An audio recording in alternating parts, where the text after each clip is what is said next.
Yeah. Clap. Yep. I think we'll be able to sync up. How do we deal with the messiness of life? How do we find purpose? We try to answer that by talking to the risk takers, the big thinkers, and the ones who love breaking the mold. And when we're feeling playful, we hide cash in unexpected spots around the US, around the world maybe, just to see who's up for a little adventure. My guest today is Gary Sinise. He's an iconic actor.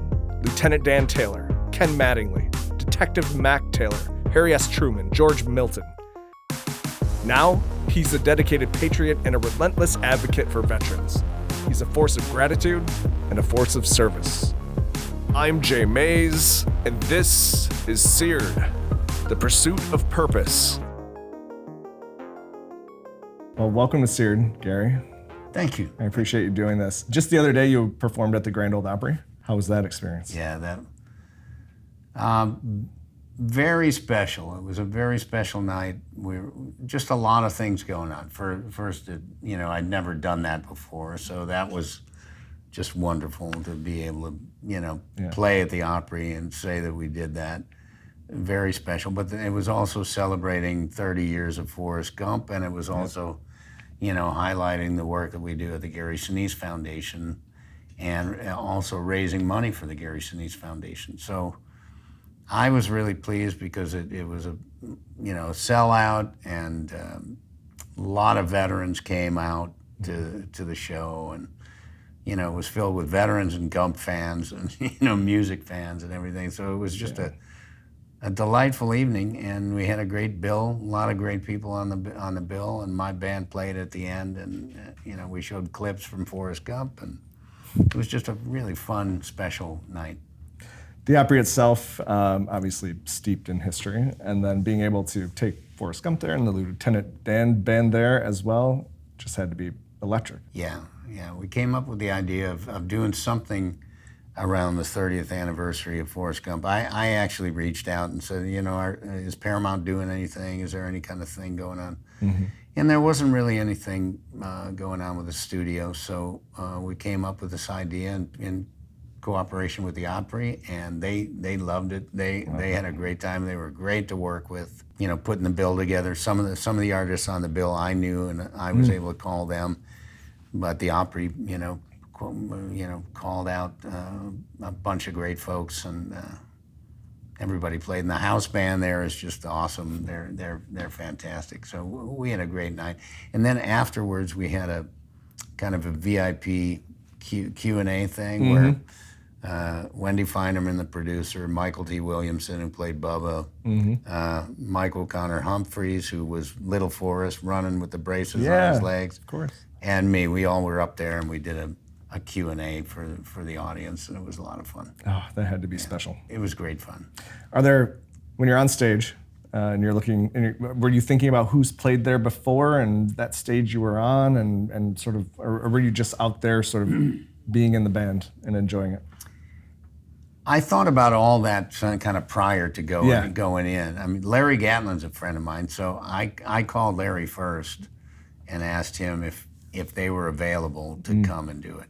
And he's legendary Opry guy, Larry, the Gatlin brothers. So he checked, and he was free, and he said, "Yeah, that'll be great," and do it. So they kicked off the whole show, the Gatlin brothers. That's amazing. And they know everybody who's played there over the years and everything. So I thought a lot about that prior to going in. But when I walked out on the stage to play, it was all about the audience, all about having fun and playing with the band, and just.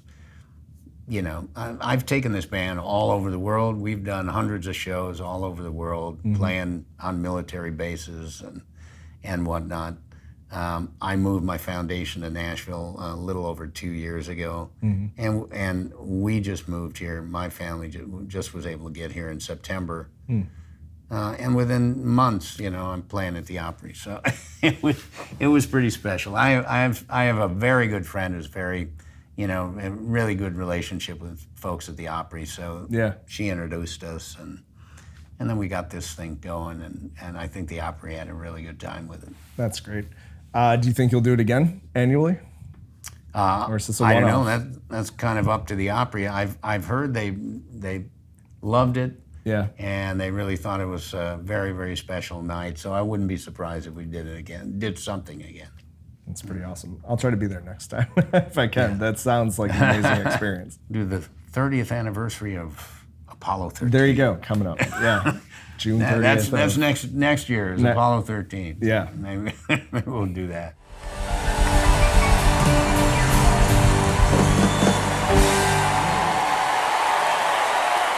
How great is it to be at the Opry tonight? This is incredible. You opened your book, Grateful American, talking about your trip to the DAV, and I think it was the National Commanders Award. Is that right? Yes. I know you've told the story a lot, but can you recount that moment for us? Because when I was reading that as the introduction to your book, it felt transformational and just kind of a special experience. But you didn't know it at the time, like it would be transformational. So I was invited to come to the National Convention of the Disabled American Veterans Organization after Forrest Gump opened in 1994. So I received an invitation, and I really didn't know anything about the DAV, even though they'd been around for decades and decades. But I wasn't familiar with them until I, kind of got the invitation, started looking them up. At the time that Forrest Gump opened, there, as I recall, there were 1.5 million members of the DAV, and these are wounded, disabled veterans. So they wanted me to come and be a part of their convention because they wanted to give me an award for playing a wounded veteran, and wounded Vietnam veteran, Lieutenant Dan. So I said yes. The convention was in Chicago. I was living in California at the time, but I grew up in Chicago. I knew where the convention was going to be and everything, so I went. But I knew somewhat what it was, but I didn't really realize how it was going to affect me until I walked out on the stage, and there's 2,000 wounded veterans out there, cheering for Lieutenant Dan. And that was profoundly impactful, no doubt about it. And I think really set the stage for getting very, very involved as time would go on in trying to support our wounded veterans. That moment was significant in my life, and that's why I start my book with it. Yeah. Because I wanted to talk about, a moment in time that really was galvanizing for me in terms of really stepping up to help, the men and women who serve our country. And it set the stage for what would happen after September 11th, when I would get very, very active. After that. I think at one point you had said, when you shake hands of veterans, when you travel and you shake the hand of a veteran, you're bringing sort of the nation's gratefulness with you. That's what you're conveying to that veteran. That struck me. It seems profound. It seems like a really powerful commitment that you've made to yourself and to our country and to our veterans. Was the DAV moment did that galvanize that? Is that the first time you really kind of felt overwhelming gratefulness, or was it earlier with your family members? I think it was a different kind of gratitude, because they were, when I walked out on that stage, and everybody who could stand up was standing up, giving me a standing ovation for playing, for acting a part in a movie. It really struck me emotionally, that I'm looking at people in wheelchairs and, guys standing on crutches with one leg, and and they're all applauding me for acting a role that they live every single day. There were many amputees and banged up folks out there. Going all the way back to World War II. I mean, this was 1994, so we had many World War II wounded veterans in the audience out there, and Korea and Vietnam, and all the way up through, the first Gulf War. So it hit me. I think the chapter in the book is called Stunned. Yeah. And that's the way I felt when I walked out on the stage. I remember, I described this in the book, they brought me down from this hotel room upstairs. They took me down through the back and Like through the kitchen down or through the something, kitchen. yeah. And as I approached the doors to go out into the ballroom, I could hear they were playing scenes from Forrest Gump on the big screen. And it was like I could hear my voice, and I'm in the hurricane and I'm screaming or whatever, and I'm standing backstage.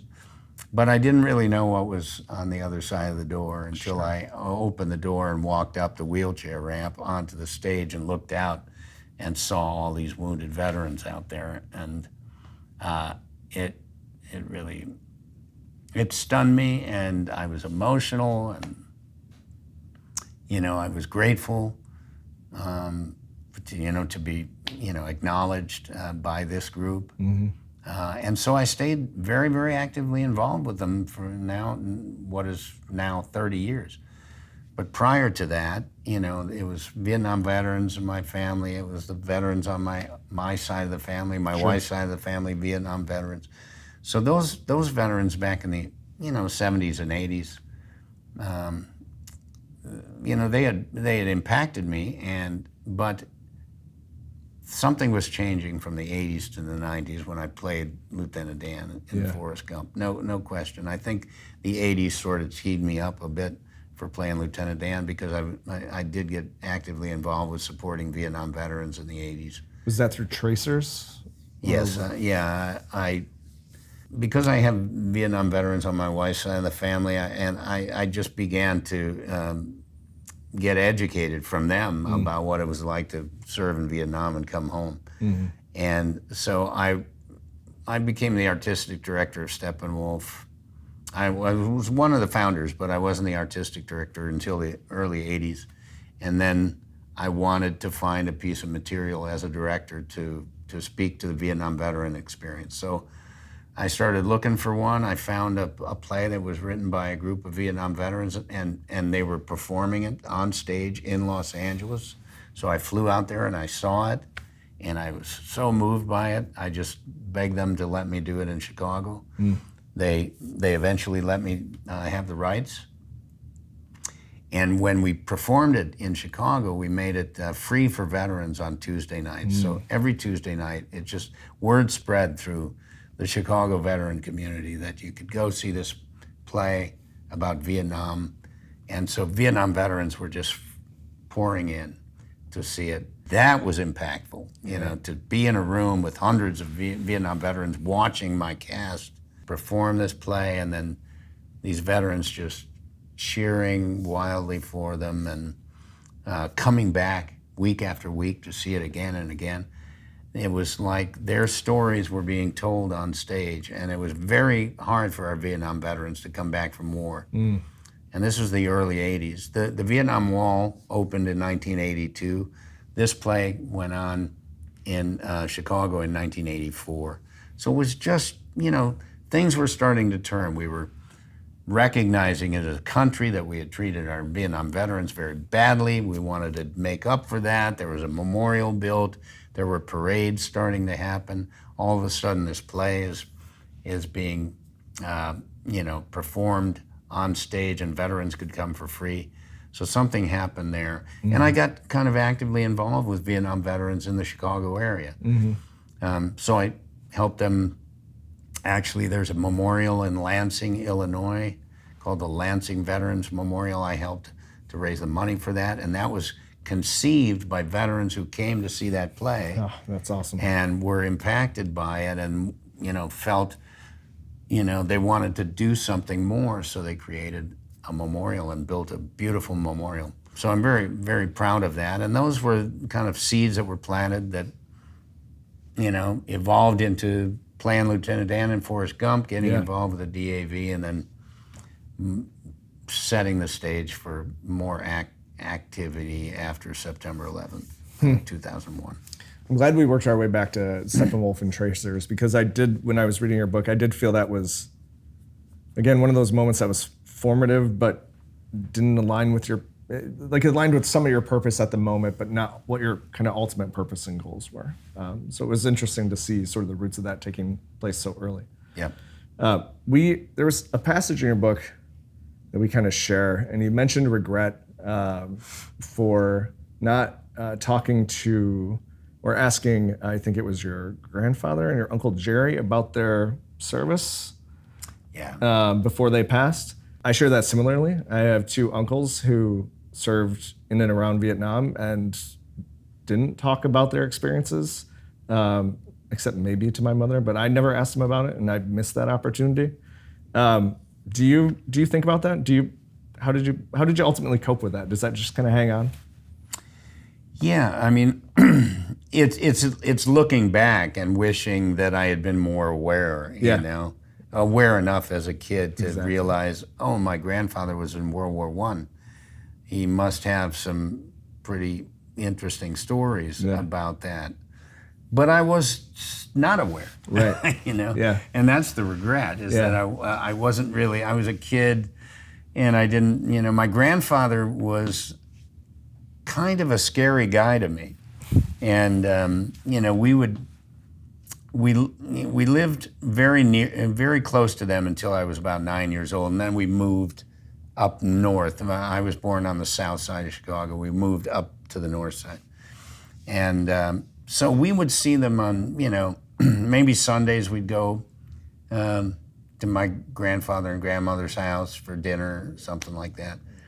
And I would, you know, I was a kid, and I was being dragged along to go, you know, and go see grandma and grandpa and stuff, eat food. And what I remember is we'd eat food, and then my uncles and my dad would fall asleep on the couch. Sure. And I'd be trying to find something to do, you know. And one of the things I did was I remember going through some trunks in the basement, and I found some of my grandfather's old stuff. Yeah. But then again, you know, looking back, why didn't I ask him about it? Why didn't I say, "What's this, Grandpa? You know, tell me about the war and tell me about any of that." Thankfully, my dad's, he had two brothers. The middle brother ended up being a writer, and the only real understanding I have of what my grandfather did in the war was through my Uncle Jerry. Oh, wow. Who served in World War II himself on a ship in the Pacific, but when later on he became a writer, and he kind of interviewed his father a little bit and wrote down some of the stuff. And so some of the stories that I have were because of my Uncle Jerry picked them, you know, got my grandfather to talk about them. I wish I had been able to do that. I was able to spend a good amount of time with my Uncle Jack, who was the oldest of the three brothers. Got it. And Uncle Jack served in World War II also, but in the Army Air Corps.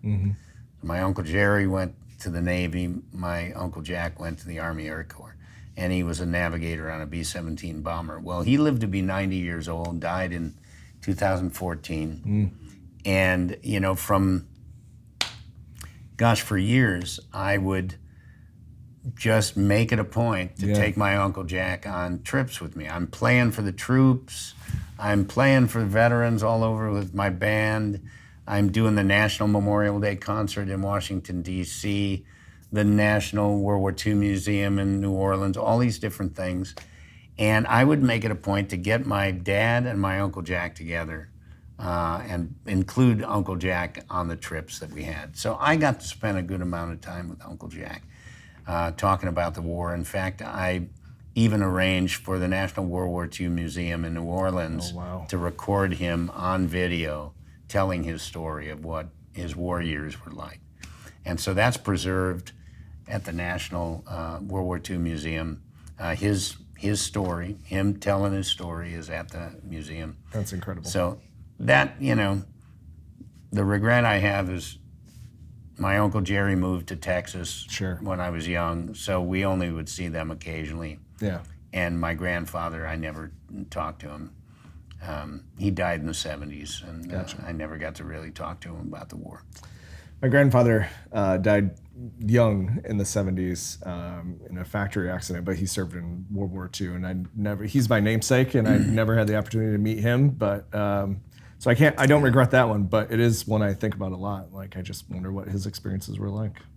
And World War II, what Yeah. branch was he in? I don't know. I don't know the details. I wish I did.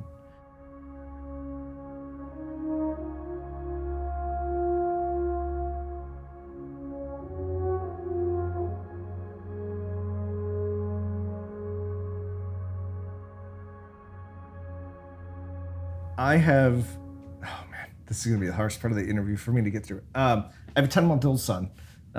He's happy, healthy. He's a great kid. I love him to death. I was reading your tribute to your son, Mac, and what I really loved about that tribute was it started out as a remembrance. It started out telling about his life. It started out talking about who he was. And as it continued, my son's laying 10 feet away from me. My wife's asleep. I'm reading this at 3 a.m. As it continues, the remembrance shifts towards the impact he had on other people through his music at the foundation here, on those around him.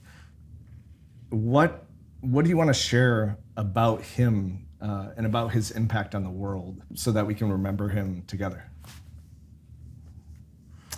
Thank you.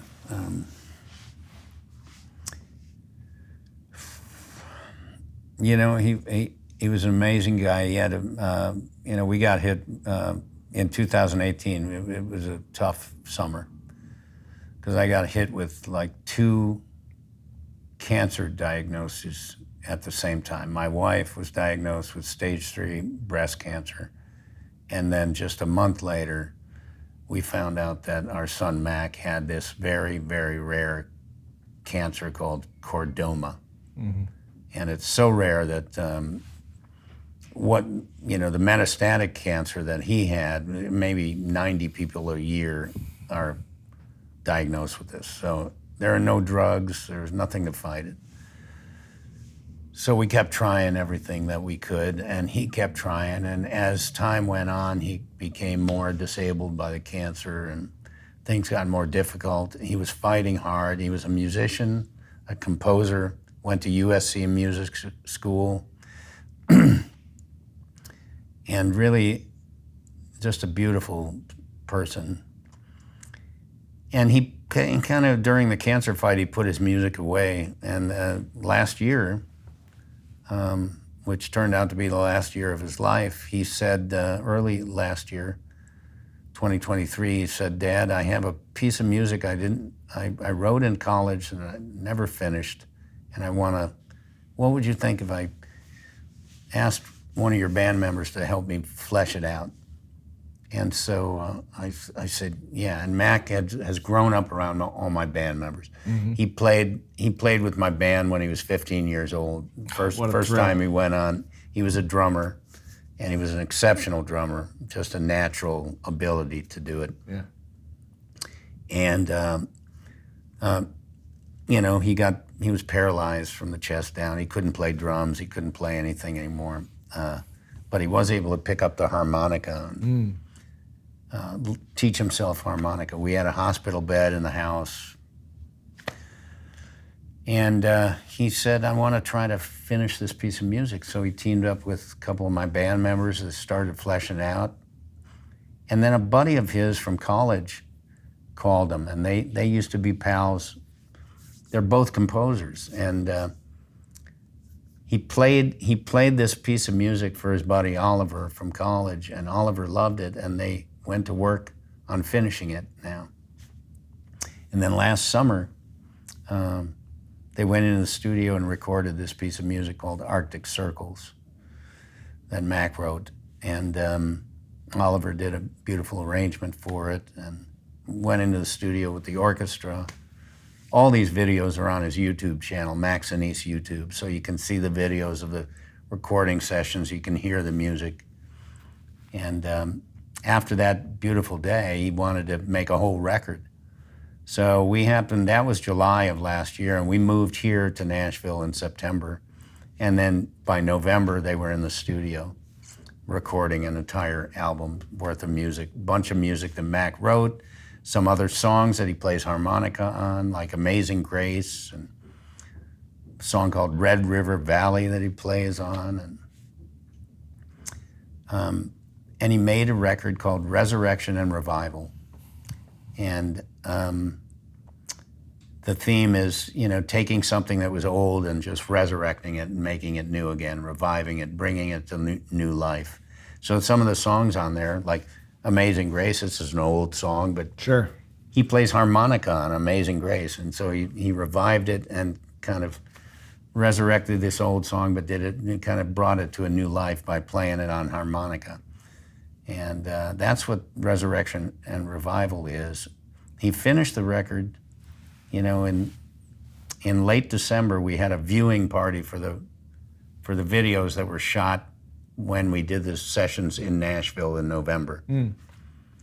And 2 days later, he had to go in the hospital. And 6 days later, he passed away. So he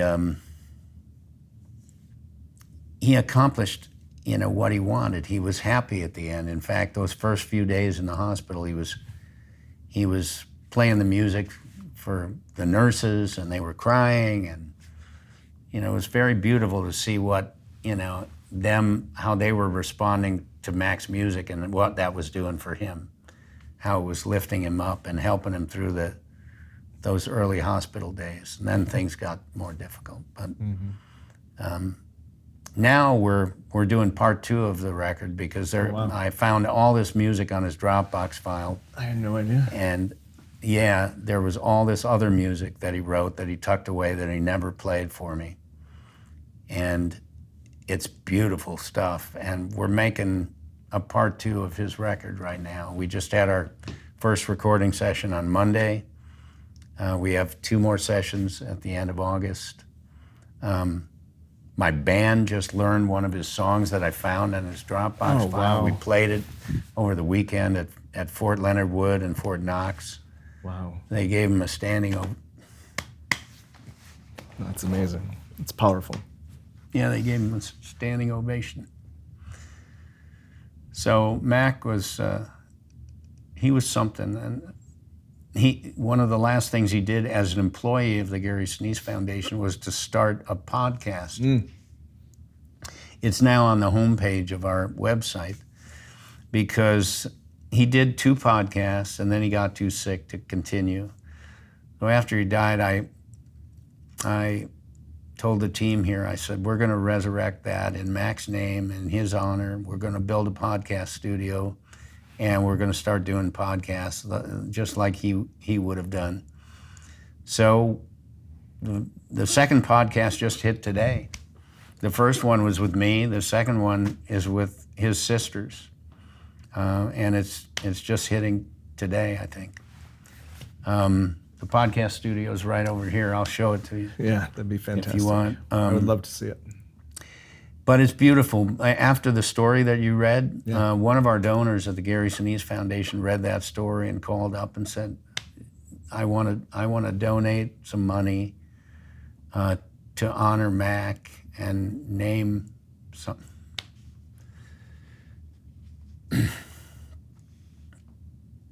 In his name. Mm-hmm.